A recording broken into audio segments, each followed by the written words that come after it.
आणि वंचित घटकासाठी कायम संघर्ष करणारे एक चळवळीतला कार्यकर्ता म्हणून जे कार्यरत असतात असे दादा कळसाई त्यांचे वडील श्री बबनजी कळसाई त्यांची एकाहत्तरी साजरी करतोय। या एकाहत्तरी निमित्त मी त्यांना खूप साऱ्या शुभेच्छा देतो। आपल्याला अजून बराच लांबचा पल्ला गाठायचा आहे। आता 71 आहे, 100 साजरी करा, त्याला सुद्धा मी येतो। आता सूत्रसंचलन करणाऱ्या आमच्या शाहिरांनी सांगितलं की लोहार समाजासाठी विधानसभेमध्ये मी त्या ठिकाणी मागणी केली, परंतु ही मागणी मला करायला लावणारा कोण असेल तर ते दादा कळसाई आहेत। कारण समाजाप्रती हा समाज म्हणजे छोटासा समाज, गावात कुठंतरी 1, 2, 4, 5 घरं असा हा समाज त्या ठिकाणी लोखंडाला आकार देण्याचं काम करतो आणि बळीराजासाठी वेगवेगळे अवजार बनवतो। तर आज या ठिकाणी 71 साजरी होती आणि या कार्यक्रमानिमित्त उपस्थित सर्व माता भगिनी आणि दादाचे वडील आई वडील,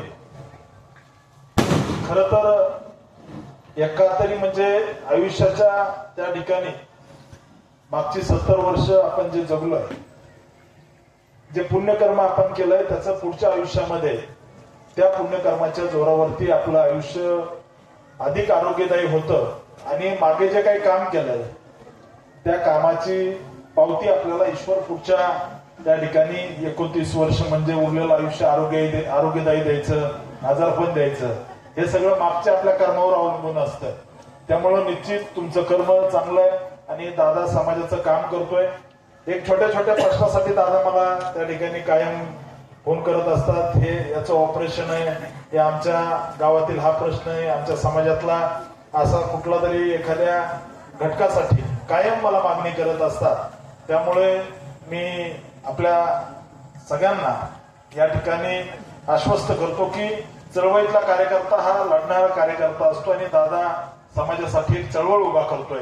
महाराष्ट्रात लोहार समाजाचे फार बोटावर मोजणारे इतके नेते आहेत। मला आमचे माढा तालुक्यातले अनिल पाटील म्हणून एक माझ्या आमदारांचे पुत्र आहेत, जलतज्ञ, त्यांनी सांगितलं की विधानसभेमध्ये 70 वर्षात लोहार समाजाचं नाव सुद्धा कोणी काढलं नव्हतं, तर तुम्ही ते नाव काढलं आणि लोहार समाजाच्या मागण्या विधानसभेत मांडल्या।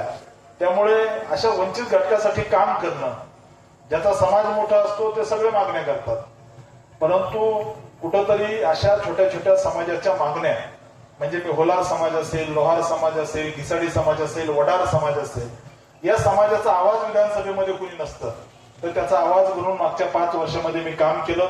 आणि तुम्हाला माहिती आहे की आम्ही कोणत्या तालुक्यात काम करतो, त्या तालुक्यातल्या जनतेने मला कामाची पावती म्हणून 1,08,000 मतं दिले, 6,000 मताने पडलो मी। म्हणजे 24 फेऱ्या आमच्या निवडणुकीच्या होत्या, 19व्या फेरीपर्यंत यांना घाम फोडला होता। त्यामुळे कामाची पावती जनता निश्चित देते। त्यामुळे मी एक जवळचा कार्यकर्ता म्हणून दादानी मला बोलवलं। पाऊस सुरू आहे, पावसाचं वातावरण होतं, परंतु दादाला सांगितलं होतं मी 100% येईल। खरं तर उद्या सोलापूर विमानतळाचं माननीय मुख्यमंत्री देवेंद्रजी फडणवीस साहेबांच्या हस्ते उद्घाटन करायचंय।